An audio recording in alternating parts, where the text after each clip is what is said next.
KJ85. Turn down the radio here. Today I just wanted to talk about something that came up in my Facebook memories from 10 years ago. If I can later, I'll get the screenshot and show you people what it is I'm talking about. But, I've never shared the story with anybody other than a couple of friends. But with that being said, I'll go ahead and tell the story to the YouTube universe. I coined the term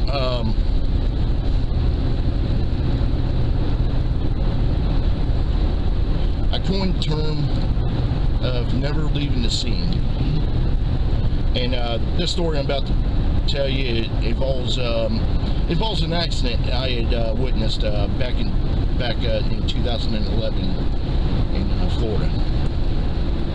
So with that said, let's get started. I was coming up from Largo, and for those that don't know, it's in Pinellas County, Florida, right near Clearwater.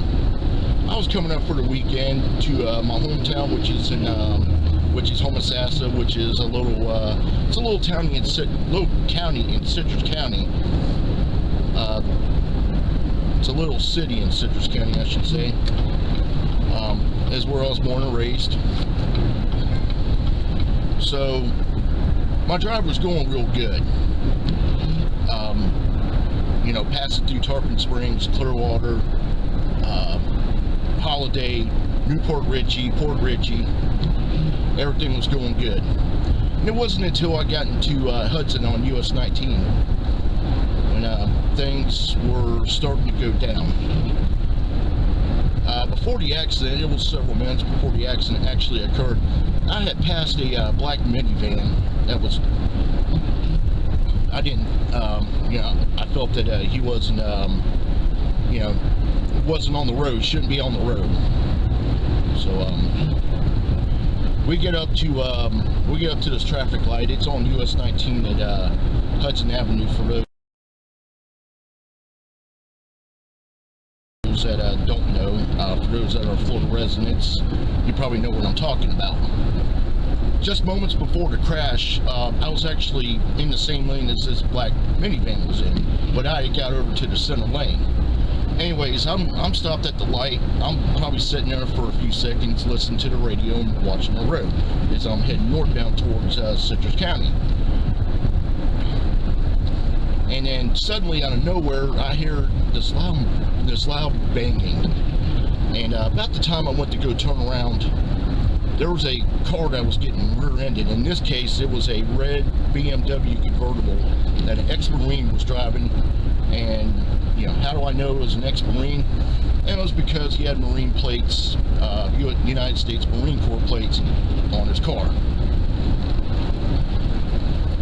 And then I went to go turn back towards the road. There's a Kia Soul who was stopped next to me. He gets rear-ended, and his head was whiplashing back and forth. And I just said to myself, oh my goodness, I just witnessed an accident.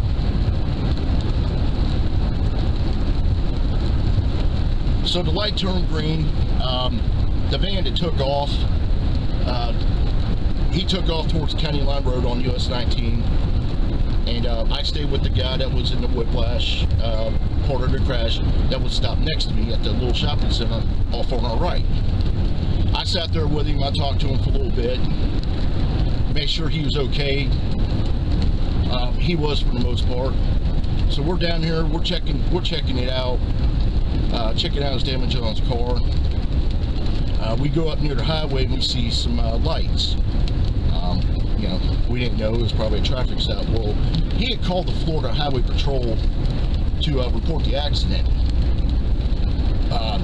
Unbeknownst to us, the Highway Patrol was already notified, and we didn't know this either, but it wasn't until he went to go check to see what the flashing lights was. It was actually Highway Patrol and the Pasco County Sheriff's Office that had that black minivan stopped from the accident. So it was told to me by the driver with the whiplash that they needed to be down there right away, because he had explained to the officers that he was involved in the crash involving that van, and there was a witness down there. I was the witness, the only one.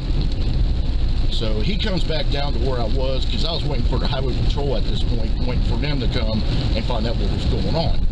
So he grabs me up, he's like, hey man, come down here, they want to talk to you. So I'm in my truck. At the time I was driving a green Chevrolet S10. And sure enough, I'm up there. They got Highway Patrol and Deputy Sheriff of Pasco County. They got him stopped. So I'll hop out of my truck. At this point, we're up here by Little Road in 19, for those that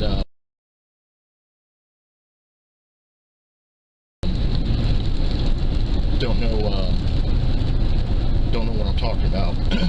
But for those that's Florida, you know what I'm saying. Anyways,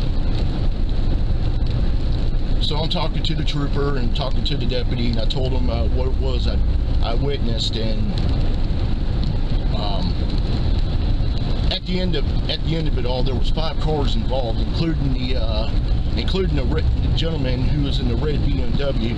He had damage in the front and the back end. I felt bad for him. I know those cars cost a lot of money, at least $80,000 I was estimating. So the trooper and the officer, they gave me some papers. He told me to go write a statement out, explaining to the deputy and the trooper what it was I saw. And I gave it back to him, and I exchanged my information and everything. When it was all said and done, I'd actually helped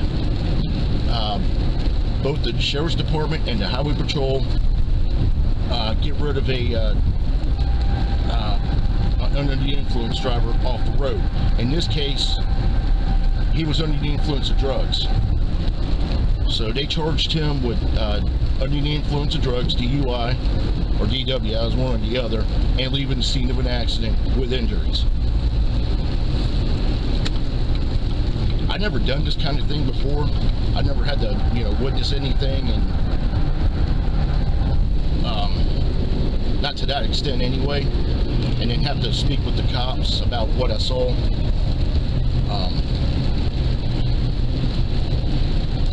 Now, of course, I continued my trip with no further issues.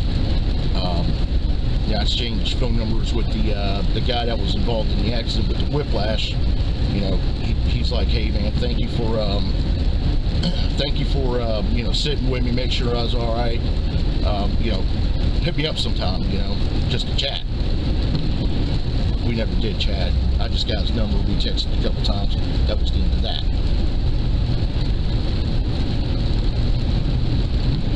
But there's a lot of damage inflicted to a bunch of cars. Like I said, there was 5 cars involved. I think the one that got the most damage out of everybody was the gentleman, the ex-Marine that was in his candy apple red BMW convertible, had front and back end damage. The gentleman who had the whiplash was in a Kia Soul, and he had plastic bumpers, so he only had maybe a couple of marks from where the car behind him had hit, and that was all. As I mentioned before, I continued my trip up to Homosassa with no further issues. My dad was obviously a little worried about what happened, and I explained to him, and obviously he was cool about it. So that will conclude my story about leaving the scene of an accident. You don't want to do that. This is the public safety aspect of things. Never leave the scene, regardless of if there's injury or not. And above all, do not drink and do not do drugs before getting behind the wheel. Those are 2 big no-nos, and you don't do that. You just don't do it. That'll conclude my video. For this video and other videos, check out my YouTube channel. I'm at youtube.com/LWSJ85. And I'm on Facebook at facebook.com/LWSJ85.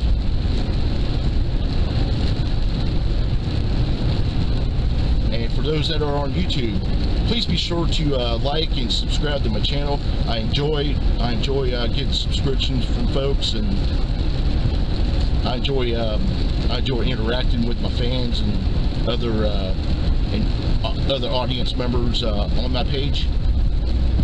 I really appreciate that. So until the next time we talk to each other, this is LWSJ 85